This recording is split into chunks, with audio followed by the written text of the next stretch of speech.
News for Asia के इस विशेष कार्यक्रम में आपका स्वागत है। आज हमारे साथ हैं सिलीगुड़ी के वरिष्ठ फिजिशियन डॉक्टर करण जोशी जी। आज हम उनसे स्वास्थ्य संबंधी कई सवाल करेंगे। कुछ हमारे दर्शकों के भी सवाल हैं जिनका जवाब डॉक्टर साहब देंगे।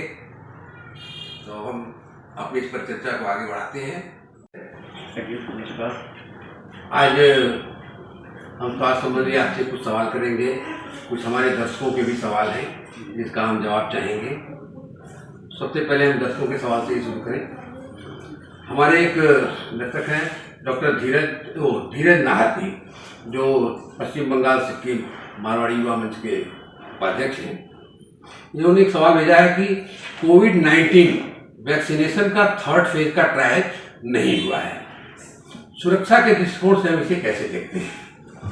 देखिए, अब कोई भी वैक्सीन अगर निकलना है आइडियली, तो वैक्सीन निकलने का समय काफ़ी लंबा होता है। किसी वैक्सीन निकलने में कम से कम 5, 10, 15 साल भी निकल जाता है। लेकिन अभी कोविड-19 जो है वो एक पैंडेमिक हो चुका है। और क्योंकि कोविड एक्चुअली देखा जाए तो जो कोरोना वायरस है, ये नया वायरस, नोवल कोरोना वायरस है, लेकिन कोरोना वायरस फैमिली तो पहले से एग्जिस्ट कर रहा था। जैसे पहले सार्स, मर्स वगैरह हो चुके थे। तो सार्स जब आउटब्रेक हुआ था तो उस समय से corona virus family related vaccine पे काम तो चल ही रहा था।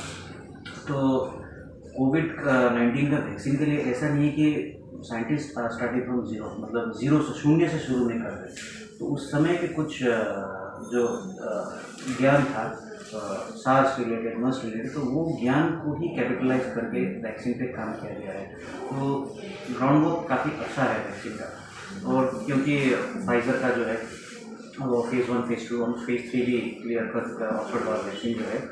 और अब क्योंकि ये पैंडेमिक सिचुएशन है, इसलिए फेज़ 3 करने में क्या होता है कि फेज़ 1, फेज़ 2, फेज़ 3 लगभग इट इज़ अ कंटिन्यूअस, एक ही चीज़ का कंटिन्यूएशन हो रहा है, बस ग्रुप्स चेंज होते जा रहे हैं। जैसे फेज़ 1 में लिमिटेड है, फेज़ 2 में उसका थोड़ा सा ज़्यादा है, और फेज़ 3 में लार्ज का लगभग, जैसा अभी देखा जाए जो हमारे भारत बायोटेक का जो बन रहा है उसमें लगभग 26,000 पार्टिसिपेंट्स के ऊपर ये ट्रायल चल रहा है, ओवर नहीं हुआ है। लेकिन जो इंटरिम स्टडी वगैरह जो मिल रहा है उसमें वैक्सीन का बेसिकली क्या है कि साइड इफेक्ट पे ज़्यादा हम लोग ध्यान देते हैं। तो साइड इफेक्ट कितना हो रहा है, उसका एफिकेसी कितना हो रहा है, वो पिक्चर क्लियर नहीं है। लेकिन फेज़ 1 और फेज़ 2 का ट्रायल जो हो चुका है उसमें प्रॉमिसिंग रिजल्ट है।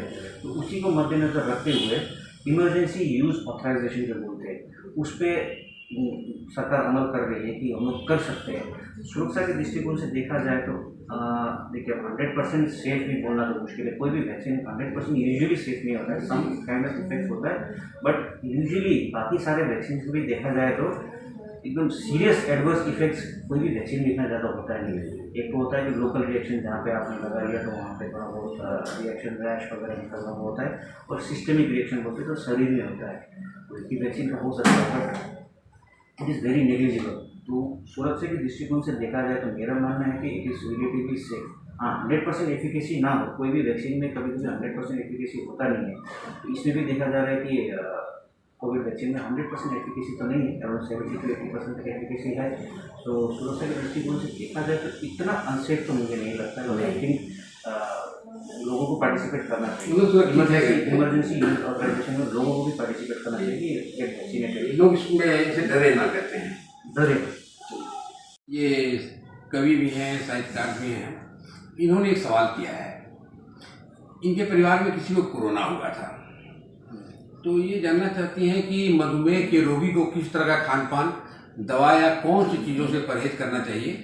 और बीमारी के बाद इनका शरीर काफ़ी कमज़ोर हो गया है, छोटी मोटी बीमारी जैसे सर्दी खांसी भी जल्दी नहीं छूट रही है। ऐसे में इनको क्या करना चाहिए क्योंकि पुरानी स्टेटमेंट को मिले? देखिए, अब कोविड रिलेटेड स्पेसिफिक पूछ रही है ना, वो जैसे पोस्ट रिकवरी कोविड वाला पूछ रही है या डायबिटीज़ रिलेटेड पूछ रही है, थोड़ा कन्फ्यूजन है क्वेश्चन में।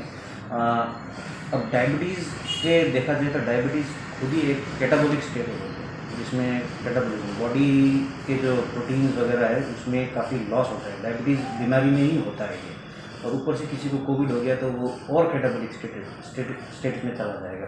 तो डायबिटीज़ जो एक स्टेट है वो कैटाबोलिक स्टेट बोलते हैं, जिसमें शरीर का प्रोटीन वैसे लॉस होता है। तो किसी पेशेंट को डायबिटीज़ है, उसको ऊपर से कोरोना हो गया तो वो और ज़्यादा सीवियरली कैटाबोलिक हो जाता है डेफिनेटली। अब इसमें तो जैसा कोरोना का कितना ड्यूरेशन रहा, कोरोना का सीवियरिटी कैसा रहा पेशेंट पे, उस पर डिपेंड करता है कि पेशेंट का कैटाबॉलिज्म कितना हुआ है। तो डायबिटीज़ के पेशेंट्स में प्रोटीन का कमी होता ही है। तो इसमें मैं रेकमेंड करूँगा कि कोई प्रोटीन डाइट इनको अच्छा से लेना चाहिए। आप वेजिटेरियन है ना नॉन वेजिटेरियन है, उस पर भी डिपेंड करता है। Non vegetarian source of protein अलग है, वेजिटेरियन सोर्स ऑफ प्रोटीन अलग है। तो और बाकी जो देखा जाए तो जैसे अब जो साइंस बता रही है कि इसमें इम्यूनोमॉड्यूलेटर्स कुछ कुछ है, विटामिन है, जैसे विटामिन डी हो गया, जिंक हो गया। तो विटामिन डी और जिंक का और बाकी मल्टी विटामिन का सेवन सही मात्रा में करना चाहिए। और विटामिन का ऐसा नहीं कि विटामिन फिर दिन भर खाते रहे, क्योंकि विटामिन का भी अपना टॉक्सिसिटी होता है जी। तो जिससे इम्यूनिटी बढ़े, विटामिन सी और विटामिन डी जो देखा गया है साइंस में, तो वो विटामिन सही मात्रा में काफ़ी लंबा समय तक करे। और किसी भी पेशेंट को अगर कोविड हो गया तो अभी जो बता रही है कि उनका ताकत नहीं है, वो नहीं है, तो एक ये दूसरा एक टर्म होता है कि पोस्ट वायरल सिंड्रोम, जिसमें कोविड होने के बाद लोगों को कभी 2 महीना 3 महीने तक भी ये आलसपन, शरीर में ताकत नहीं आना, वो रह सकता है। तो धीरे धीरे बॉडी अपने आप रिकवरी भी कर लेता है। तो इसमें इनको विशेष ध्यान देना है कि जैसा मैदा का प्रोडक्ट्स हो गया वो सारा अवॉइड करना है। तला हुआ आइटम जो डायबिटिक है उसको नहीं लेना है। और more of protein based diet थोड़ा सा ज़्यादा लेना है। घी, तेल, मीठा वगैरह कम खाना है। तो मे बी 3-4 महीने में इनका जो कोविड रिलेटेड जो पोस्ट कोविड सिंड्रोम जो है वो रिकवर करना चाहिए। तो जिंक और जो विटामिन डी उसको थोड़ा लॉन्ग टर्म कंटिन्यू कर सकते हो। तो जिंक और विटामिन डी जो है लॉन्ग टर्म ले कहते हैं, तली भरी चीज़ों से परहेज करें कहते हैं। इनका वजन काफ़ी बढ़ गया है और वो 100 मीटर भी भागते हैं तो उनकी सांस फूलने लगती है कहते हैं। ऐसे में उनको क्या करना चाहिए? देखिए, अब ये भी एक वेग क्वेश्चन है कि जो सांस फूलना है, और सांस फूलना कोई भी इंसान का अगर सांस फूलता है तो उसमें 2-4 कारणें होती हैं।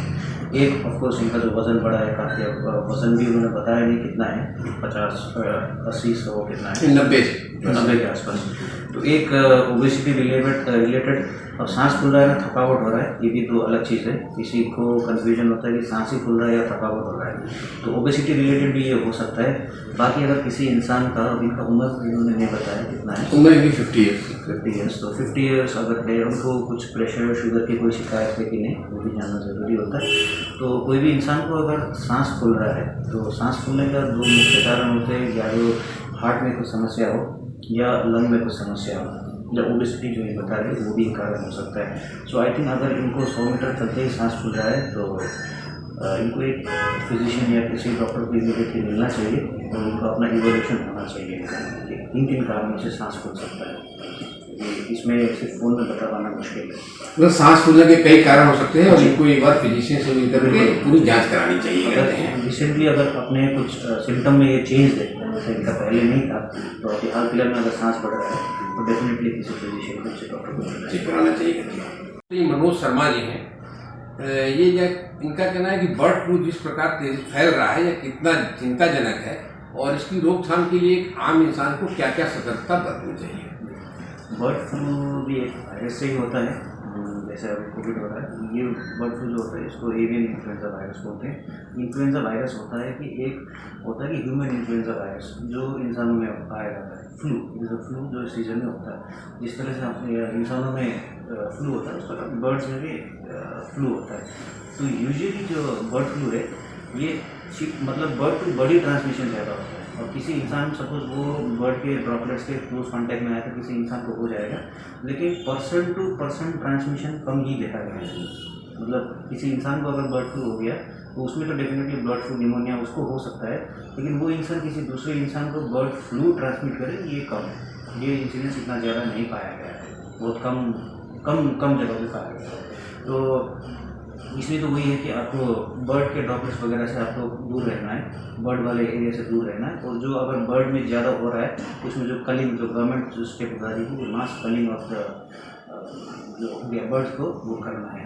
तो इंसान को बस बर्ड के एरिया से दूर रहना है, बर्ड हेबिटेशन। जैसे इसमें तमाम तरह की चर्चाएँ आती हैं कि चिकन नहीं खाना चाहिए, अंडा नहीं खाना से बचे कहते हैं सबसे। हाँ, ये तो बचना चाहिए, इसमें बचना चाहिए, मतलब अंडा और चिकन खाने में थोड़ा बचे कहते हैं। ऐसा है कि अब जैसा सिलीगुड़ी में तो I don't think bird flu अभी तक आया है।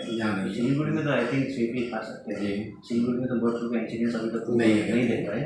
तो जैसा राजस्थान में शायद हो रहा है, तो राजस्थान एरिया में तो वहाँ पे थोड़ा सतर्कता राजस्थान में, मध्य प्रदेश में है और भी प्रदेश में। तो वहाँ पे थोड़ा सतर्कता बरतना है। यहाँ पे अब इतना वो अभी ऐसा नहीं है। अलग सिचुएशन नहीं है। एक हमारे शैलेश जी हैं, इन्होंने भेजा है चंपा सारी से ही कि occasionally my germs bleed, what should I do? Earlier my 2 teeth were fallen due to cavities. Okay, ये थोड़ा डेंटिस्ट वाला क्वेश्चन हो गया है। जी। उनका गम ब्लीड हो रहा है, उनका दांत भी छड़ गया है, मतलब some infection is there in the gums, मतलब कुछ ना कुछ इन्फेक्शन इनको बार बार हो रहा है ऐसा। आई थिंक इसमें अब गम का अच्छा से डेंटल इवैल्यूएशन होना चाहिए, देखना चाहिए कि क्या कारण है, वहाँ पे कुछ कैविटी बन गया है तो वो गम को इरोड कर रहा है या कुछ है। तो इसमें I think issue consult dentist को, डेंटिस्ट को मिलना चाहिए और देखना चाहिए। या अगर ब्लीडिंग सिर्फ ये फिजिशियन पॉइंट ऑफ व्यू से देखा जाए, गम ब्लीड हो रहा है तो इसमें कोई उनका ब्लड का बीमारी है कि नहीं। तो कोई फिजिशियन मेरे पास आता है गम ब्लीड लेके, तो एक तो गम ब्लीड का लोकल कारण हो सकता है, जैसे वो बता रहे कि उनका कैविटी हुआ था, दांत झड़ गए थे, तो लोकल कारण की वजह से भी गम ब्लीड हो सकता है। और दूसरा भी कोई ब्लड का डिसऑर्डर, कुछ अगर ब्लड में प्रॉब्लम है उसकी वजह से भी गम ब्लीडिंग हो सकता है। तो बस वही इवैल्यूएट करना है गम ब्लीडिंग में। मैं उन्हें एक बार फिजिशियन से भी और एक बार डेंटिस्ट से भी मिले पहले बार डेंटिस्ट से मिले, जांच कराने के बाद ही कुछ ऐसा वो इसके बता रहे हैं कि उनका एकदम कैविटी हुआ था तो दांत छड़ गए थे, तो मोस्ट लाइकली उनका शायद लोकल कुछ ओरल कारण ही होगा जिसका वजह से उनको गम ब्लीडिंग हो रहा है। अगर उसमें लोकल कारण कुछ नहीं है, ब्लड के कुछ बीमारियों में भी गम ब्लीडिंग होता है, तो हम लोग को ढूंढना पड़ेगा। ये मिलन मोड़ से शिवा कटवाल जी का सवाल है। ये 2010 से डुडेनल अल्सर के पेशेंट हैं। CMC वेल्लोर, AIG हैदराबाद में भी 3-4 बार जा चुके हैं, लेकिन ये पूरी तरह से ठीक नहीं हुआ है। अब डुओडेनल अल्सर ही उनको परेशान कर रहा है या पेट का कोई दूसरा रोग परेशान कर रहा है, वो देखना पड़ेगा। मतलब डुओडेनल अल्सर अगर रिकरेंट हो रहा है, बार बार हो रहा है, तो कोई दूसरा कारण भी हो सकता है, जिसको थोड़ा इवैल्यूएशन करना चाहिए। अब इनका सिम्टम के बारे में इन्होंने नहीं बताया कि क्या क्या अभी जैसा अल्सर में जो नॉर्मल पेशेंट का सिम्टम होता है कि पेट में दर्द होना, खाने के बाद दर्द होना, कभी वॉमिटिंग में ब्लड जाना, कभी टॉयलेट काला होना, तो अभी उनको ये सिम्टम है या पेट का कोई दूसरा सिम्टम है या, क्योंकि ये भी क्वेश्चन थोड़ा ये ही है, क्योंकि डुओडेनल अल्सर ही सता रहा है या कोई दूसरा सिम्टम सता रहा है। तो आई थिंक इनको एक बार डॉक्टर को कंसल्ट करना चाहिए कि नया सिम्टम इनको क्या हो रहा है, डुओडेनल अल्सर वाला ही सिम्टम है, बार बार डुओडेनल अल्सर हो रहा है या कोई दूसरा सिम्टम इनको आया है, क्योंकि पेट में दर्द का सिम्टम तो कारण तो बहुत सारा होता है। तो ये एक बार इनको भी इवैल्यूएशन करना चाहिए। तो इनको एक बार फिजिशियन से मिल करके और अपनी जांच करानी चाहिए और ये कारण पता करना चाहिए कि दर्द है क्यों, वो डुओडेनल अल्सर ही है या कुछ और ही करते हैं। इस मौसम में सबसे ज़्यादा मरीज किस तरह के आ रहे हैं आपके पास? अभी कोरोना देखा जाए तो कोरोना का कहर कुछ हद तक कम हुआ है। मालूंगा नया स्ट्रेन का चक्कर आया है, बट इंडिया में तो इतना भयानक रूप तो नहीं लिया है। और लास्ट 3 मंथ्स में जिस तरह से कोरोना का डिक्रीजिंग ट्रेंड देख रहा हूँ, क्योंकि मेरा ही प्रैक्टिस में देख रहा हूँ कि आए दिन में 1-2 फीवर का केस देख रहा था, ऑलमोस्ट लास्ट 15-20 दिन तक देख रहा था, उसके बाद ड्रामेटिकली फॉल हुआ है। और ये सीज़न में यूजुअली देखा जाए तो क्रॉनिक बीमारियाँ जो होती हैं, क्रॉनिक हार्ट फेलियर हो गया, COPD बोलते हैं, दम का बीमारी होता है, तो ये आस्थमा हो गया, ब्रोंकियल आस्थमा हो गया, तो ये बीमारी का थोड़ा सा एक्सासर्बेशन इस समय में थोड़ा वो बढ़ने का चांस ज़्यादा होता है। तो अभी का जो ट्रेंड में देख रहा हूँ, तो जो दम के मरीज़ हैं उन लोगों में थोड़ा सा दम का शिकायत ज़्यादा बढ़ रहा है। जो हार्ट फेलियर के पेशेंट्स हैं उनमें थोड़ा सा वो हार्ट फेलियर का सिम्टम ज़्यादा बढ़ रहा है, वो बीमारी ज़्यादा देख रहा हूँ। आस्थमा का फिर से वो देख रहा हूँ। और बाकी जो न्यू ईयर का ट्रेंड है, अभी जो डायबिटीज़ वाले पेशेंट जो होते हैं, हाइपरटेंशन वाले जो पेशेंट होते हैं, जिनका अभी थोड़ा सा ये सीजन वाइज देखने के हो गया, तो खान पान में थोड़ा सा गड़बड़, तो वो अपना शुगर का लेवल बढ़ा के आते हैं, अपना प्रेशर का लेवल बढ़ा के आते हैं, वो है। और कॉमन फ्लू, लेकिन इस बार लास्ट ईयर के कंपैरिजन में कॉमन फ्लू वाला सिम्टम में कम देख रहा हूँ, कम करते हैं जो यूजुअली ये सीज़न का होता है। और कुछ डायरिया यूजुअली में किसी को होता है सीजन में। और डेंगू का यूजुअली सीजन तो ये है नहीं, लेकिन इस साल ओवरऑल देखा जाए तो डेंगू का प्रेवलेंस काफ़ी कम है, काफ़ी कम है। Last year. बच्चों को, छोटे बच्चों को खासकर हम लोग कैसे सुरक्षित रखें कि उनको कोई बीमारी न जकड़े, क्या करना चाहिए? बच्चों का सबसे इम्पोर्टेंट है, बच्चों को कोई भी बीमारी से दूर रखने के लिए बच्चों का वैक्सीन, मैं तो पीडियाट्रिशियन तो हूँ नहीं, बट आई थिंक वैक्सीनेशन बच्चों का, क्योंकि बहुत सारे अभी वैक्सीन तो बहुत सारा निकल चुका है, तो most of the vaccine preventable diseases जितना है उसका थोड़ा वैक्सीनेशन सारा हो जाना चाहिए बच्चों को। और ऐसा विशेष तो करना कुछ नहीं है, बस उन लोगों को प्रॉपर हेल्दी डाइट देना है, प्रॉपर न्यूट्रिशन देना है, धुआं धूल वगैरह से बचना है, कोल्ड वेदर बाहर निकलने से बचना है। तो ये हो गया इन्फेक्शियस डिजीज़ वाला पार्ट है। बाकी अब बच्चों में आजकल तो एक्सीडेंट्स वगैरह, फॉल वगैरह वो सब भी काफ़ी बढ़ गया है, तो बच्चों को थोड़ा ये इसकी जगह से दूर रखना है। बाकी अब बच्चों में अब आजकल तो देखा जाए तो ये युग में अब साइकेट्रिक इलनेस भी काफ़ी बच्चों में देखने लगा है, तो बच्चों को एक हेल्दी एटमोसफेयर, एक गुड सोशल फैमिली एटमोसफेयर देना है, तो वो केयर करना है। तो ओवरऑल मुझे लगता है not only physical, mental health पे बच्चों का फोकस करना चाहिए। मतलब बच्चों के फिजिकल के साथ ही उनके मेंटल हेल्थ पर भी गार्जियन को फोकस करना चाहिए हमें। ओल्ड एज के लोगों के लिए आप क्या कहना चाहेंगे? देखिए, ओल्ड एज एक काफ़ी वल्नरेबल है। ओल्ड एज में कोई भी डिजीज़ का ऑकरेंस मतलब होना, और डिजीज़ का अगर हो भी जाता है तो उसका सीवियरिटी बहुत ज़्यादा होता है। तो ओल्ड एज में अगर कोई भी डायबिटीज़ के मरीज़ हो, कोई भी प्रेशर के मरीज़ हो, तो वो अपना दवा सही टाइम पे खाते रहे, अपना रेगुलर चेकअप, एटलीस्ट डायबिटीज़ के जो मरीज़ होते हैं वो आई थिंक 3-3 महीना में अपने फिजिशियन के साथ रेगुलर चेकअप कराते रहे, प्रेशर का दवा हमेशा टाइम पे खाते रहे। और ओल्ड एज में देखा गया है कि कुछ वैक्सीन प्रिवेंटेबल चीज़ हम लोगों को बरतना चाहिए। जैसे रिकमेंडेशन है कि ओल्ड एज में निमोनिया एक इम्पोर्टेंट कारण है डेथ का, तो निमोनिया का वैक्सीन आता है जो ओल्ड एज के मरीज, स्पेशली जो डायबिटिक है, जो प्रेशर के मरीज है, जिनको किडनी का प्रॉब्लम है, जिनको दमना का प्रॉब्लम है, ऐसे मरीजों को एटलीस्ट ये फ्लू का वैक्सीन आता है, निमोनिया का वैक्सीन आता है, उन लोगों को लगाना चाहिए। फ्लू का वैक्सीन एक हो गया इन्फेक्शन वाला प्रिवेंटेबल। और ओल्ड एज में देखा जाए कि फॉल काफ़ी कॉमन है, बूढ़े लोग गिर जाते हैं, तुरंत फ्रैक्चर हो जाता है। और किताब में रिकमेंडेशन भी है ओल्ड एज में vitamin D supplementation old age में आराम से खा सकते हैं। तो कुछ चीज़ें हैं जो बरतना चाहिए ओल्ड एज में। एक हो गया कि आपको वैक्सीनेशन रेगुलर लगाए, जो लगा सकते हैं निमोनिया और फ्लू वाला, विटामिन डी के सप्लीमेंट्स लेते रहें, और जो अपना दवा है वो रेगुलरली खाते रहें, और गुड हेल्दी फूड खाना है। और कहीं भी जैसा कोई भी हार्ट का मरीज़ हो, कोई भी प्रेशर का मरीज़ हो, किडनी का मरीज़ हो, वो अकेले जैसा स्कूटी ड्राइव करते हैं, गाड़ी चलाते हैं, से बचे जाते हैं।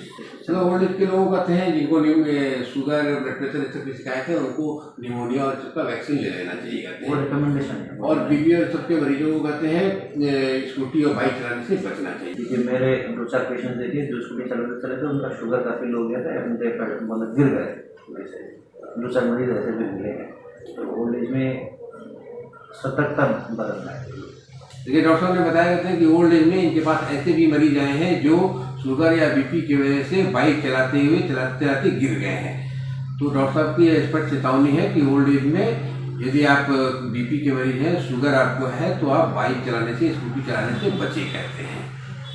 डॉक्टर साहब, एक बार कुछ और आप कहना चाहेंगे आम दर्शकों के लिए? कहते हैं आम दर्शकों के लिए तो मैं ये कहना चाहता हूँ कि कोरोना, स्पेशली अब कोरोना की पहले बात कर लेते हैं। कोरोना अभी तक पूरा गया नहीं है, और बाकी जगहों पर तो जानते हैं, पर सिलीगुड़ी में लोग आजकल मास्क लगाना एकदम छोड़ दिए हैं। और जैसे स्पेनिश फ्लू में देखा गया था, एक वायरस का सेकेंड वेव भी आता है, तो जैसे अभी यूके वगैरह में तो आ ही चुका है सेकेंड वेव। तो हम लोग नहीं चाहते कि फिर दूसरा सेकेंड वेव आए, फिर से वही जो हम लोगों ने 6-7 महीने पहले बोला था, फिर से हमें दोबारा वो दिन देखना पड़े। तो मैं सभी लोगों से आग्रह करता हूँ कि आप लोग 2 चीज़ तो करना है इसमें, थोड़ा सा सोशल डिस्टेंसिंग करना है, एक मास्क लगाना है। तो ये 2 करेंगे तो बढ़िया रहेगा। और हमेशा हेल्दी फूड सब लोग खाते रहे, अपने जो भी मरीज़ है, कोई भी बीमार है, अपना दवा वगैरह सब रेगुलरली खाते रहे, टाइम से खाते रहे, और डॉक्टर से रेगुलर फॉलोअप लेते रहे। कोई भी बिना डॉक्टर के सलाह अनुसार कुछ भी दवा बाहर फार्मेसी वगैरह से खरीद के सेवन ना करें, क्योंकि बहुत सारा ड्रग रिलेटेड एडवर्स इवेंट्स होता है जो कभी लाइफ थ्रेटनिंग भी हो सकता है। ये करें, हेल्दी लाइफस्टाइल मेंटेन करें, गुड हेल्दी फूड खाएँ, और ऐसा करते हैं कि सबका अगर ये अच्छा हेल्दी लाइफस्टाइल लीड करे तो भारत में इतना भी preventable life style associated disease है, उसका कुछ हम लोग इंसिडेंट्स प्रिवेलेंस वगैरह कम कर सकते हैं। सिलीगुड़ी के चंपासारी से मिलन मोड़ रोड पर देवी टंका में आपका क्लिनिक है, और हम उनके क्लिनिक पर ही उनसे बात कर रहे थे। कहते हैं की बात करने का समय सुबह था, लेकिन सुबह मरीजों की संख्या काफ़ी ज़्यादा थी, इसलिए इस समय डॉक्टर साहब ने फुर्सत निकाल के हम लोगों से बात की। इसके लिए डॉक्टर साहब का बहुत बहुत धन्यवाद। और हम उम्मीद करते हैं कि डॉक्टर साहब ने तमाम सुझाव दिए हैं दर्शकों के लिए, बुजुर्गों के लिए, बच्चों के लिए भी, उस सब पर हम अमल करेंगे। और डॉक्टर साहब ने जो सबसे बड़ी चेतावनी दी है कि कुछ भी होने पर अपने मन से यदि आप कोई दवा खरीद कर खाते हैं तो वो आपके लिए खतरनाक हो सकती है, जानलेवा हो सकती है। धन्यवाद।